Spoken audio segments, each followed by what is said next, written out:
Good morning, church. Today we will look at the shortest book in the Bible in terms of words, and that is 3rd John, the third letter that John wrote. It was a very personal letter to a person named Gaius, who he calls beloved. Gaius was known to the Apostle John, and maybe from a long time, maybe he's seen him converted as new Christian because this letter was written at the end of Apostle John, towards the end of his life, around 85 to 90 AD, similar to the other letters and Revelation when he wrote these books. And most likely, John handed this letter to another person called Diotrephes, who who was also a godly man according to Apostle John, and most likely Diotrephes was about to travel where Gaius lived, and he was going to take shelter, and Gaius was going to host him, and Apostle John is recommending Diotrephes. The important thing is in this letter the testimony of Gaius is mentioned. The people who have taken shelter earlier are giving testimony about how hospitable and how uh, wonderful host Gaius was, and he was so willing to always welcome strangers and fellow brothers, whoever were traveling missionaries and teachers at that point of time.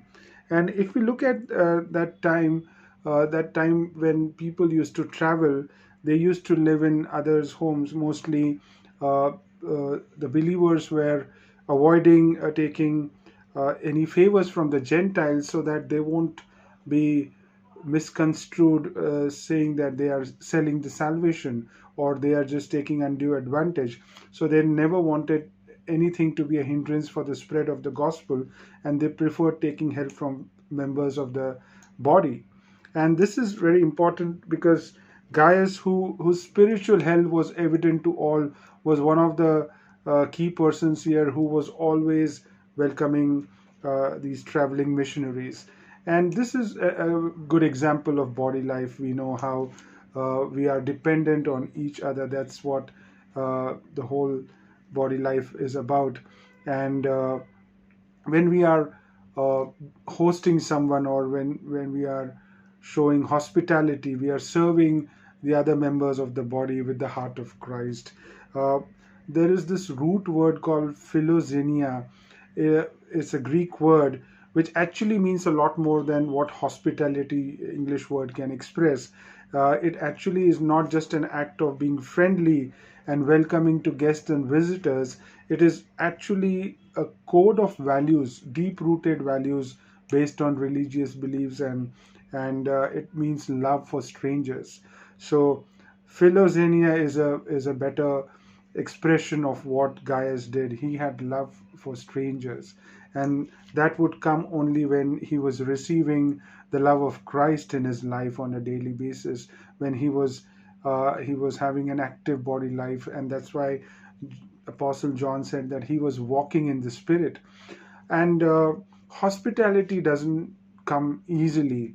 It is quite inconvenient at times. It can cost us money, it can cost us time, it can even mean that we are offending some of the members of our family or neighbors, or it can even be very tiring to host someone. In our busy schedule, it may not be very practical. But there are like two reasons or two biggest motivations when we are serving others in the body of Christ. The first is obviously that we are honoring God by being obedient when we are serving uh, sacrificially, and when even the inconvenience that we would have is taking a back seat because we are serving people with the love of Christ. So that's beautiful. It's honoring God. But in verse 8, Apostle John mentions a very important reason and motivation for this hospitality, this kind of practical ministry. And he says, we ought to support people like this, that we may be fellow workers for the truth. The truth means gospel. So we are fellow workers of the gospel when we are hosting traveling missionaries, or we are hosting people in need. But this is not only about hosting, this is about helping people because they have some immediate needs, some temporary needs. So body life is about being aware and being sensitive to needs of people around us, in the church, in the local church, or anybody whom we know. This is the key here, because it's not only about spiritual gift. Being hospitable does not even need a spiritual gift, uh, and not everyone is called to be pastors and leaders and missionaries, or traveling, but everyone is called to love one another.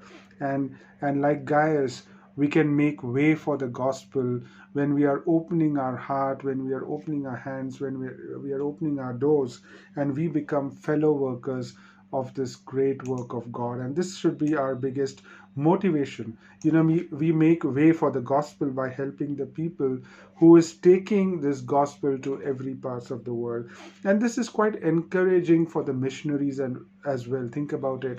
They are not only rejuvenated physically, but also spiritually, because they are now seeing how God is helping uh, their uh, travel, and God is taking care of all their physical material needs through other members of the body. So they feel honored, they feel welcome at these places, and this brings great joy to them, and we also make friends with them. So it's a wonderful practical ministry of helping each other. We feel the richness. We develop a capacity to pray for them, to think about their needs, to change our priorities at time, or to change the way we use our resources. And this is beautiful. So like Gaius, let's do everything in our capacity to make way for the gospel. Amen.